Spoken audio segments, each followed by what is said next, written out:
Hello everyone, welcome to Garg classes.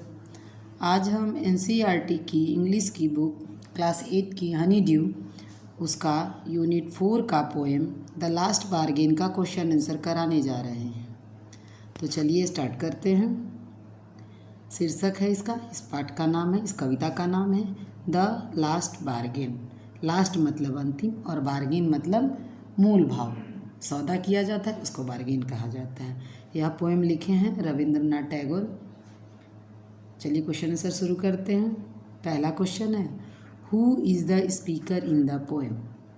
इस कविता में बोलने वाले जो स्पीकर हैं, जो बोल रहे हैं, वह कौन व्यक्ति हैं। Answer, a man looking for job is the speaker.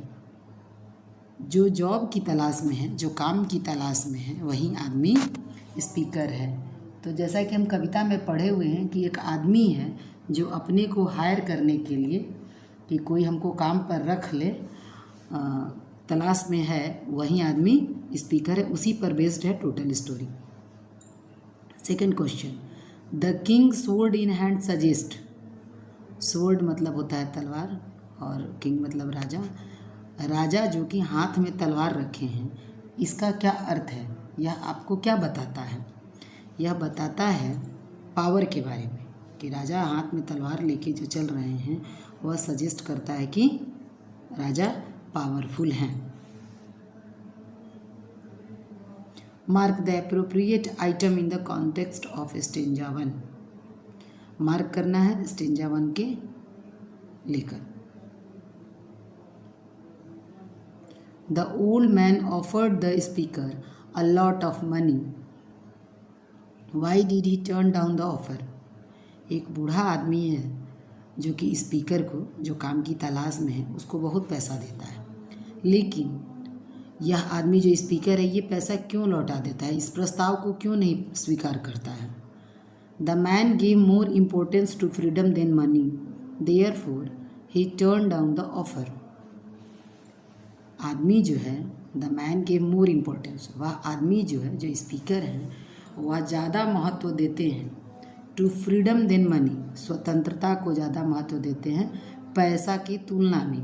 Therefore he turn down the offer, इसीलिए देयरफॉर ही टर्न डाउन, वह उस प्रस्ताव को ठुकरा देते हैं, द ऑफर। चौथा क्वेश्चन,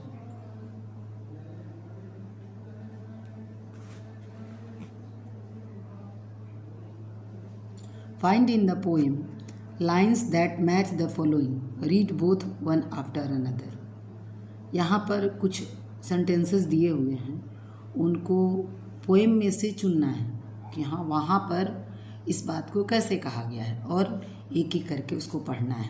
पहला है, I have nothing to give you. मेरे पास कुछ नहीं है तुमको देने के लिए, except goodwill and cheer. Goodwill मतलब अच्छी सोच के और खुशी के अलावा मेरे पास तुमको देने के लिए कुछ भी नहीं है। तो इसको लाइन में कहा गया है, पोएम में कहा गया है, I hire you with nothing. मैं आपको काम पर रख रहा हूँ, बदले में मैं आपको कुछ नहीं दूंगा।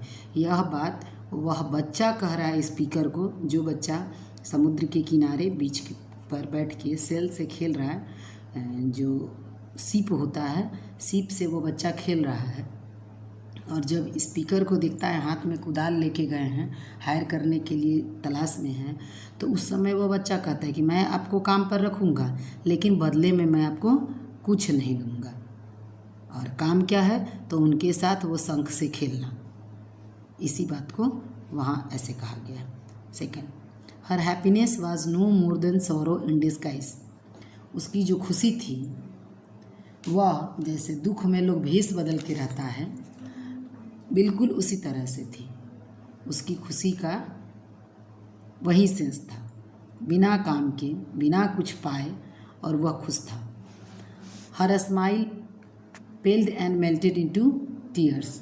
उसकी जो खुशी थी, मुस्कान थी, वह फीकी पड़ रही थी और आंसू में बदल गई। यह बात कहा गया उस नौकरानी को जो आई थी इनसे कहने कि मैं आपको हायर कर रही हूँ, लेकिन कुछ ही देर बाद वह, उसकी मुस्कान मध्यम हो गई, कम हो गई, और उसका आँख आंसू से भर गया। तीसरा है the Kings might was not worth much. जो राजा इसको स्पीकर को काम पर रख रहे थे, यह भी संभव था, हो सकता था कि वह इनको ज़्यादा पैसा नहीं देते उसके बदले में, चूँकि वह पावर दिखा रहे थे तो हो सकता कि नहीं देते। But his power counted for naught, लेकिन उनके पावर का कोई कीमत नहीं मिल रहा था। यह बात यहाँ यही कहा गया है कि but his power counted for naught, यानी कि वो तलवार दिखा रहे थे, अपना तलवार लेके आए थे और कह रहे थे कि हम आपको काम पर रखेंगे, बदले में अपना मतलब पावर दिखा रहे थे। इसका मतलब है कि वो पैसा देना नहीं चाहते थे, आइदर वो पैसा का बात किए रहते। पांचवा क्वेश्चन है how did the speaker feel after talking to the child on the beach. जो बच्चा से स्पीकर बात करते हैं तो बात करने के बाद उनको कैसा महसूस होता है। The speaker felt a sense of satisfaction. जो बोलने वाले स्पीकर जो थे वह संतोष उनको महसूस होता है, उनको बहुत संतोष अपने आप में महसूस होता है। जॉय एंड फ्रीडम, खुशी और स्वतंत्रता भी महसूस होता है। इसीलिए स्पीकर उसके साथ काम करने के लिए, उस बच्चा के साथ काम करने के लिए तैयार हैं, बिना किसी शर्त के, बिना कुछ पाए, खुशी के लिए और स्वतंत्रता के लिए वह तैयार होते हैं। चलिए मिलते हैं नेक्स्ट वीडियो में। Thank you for watching.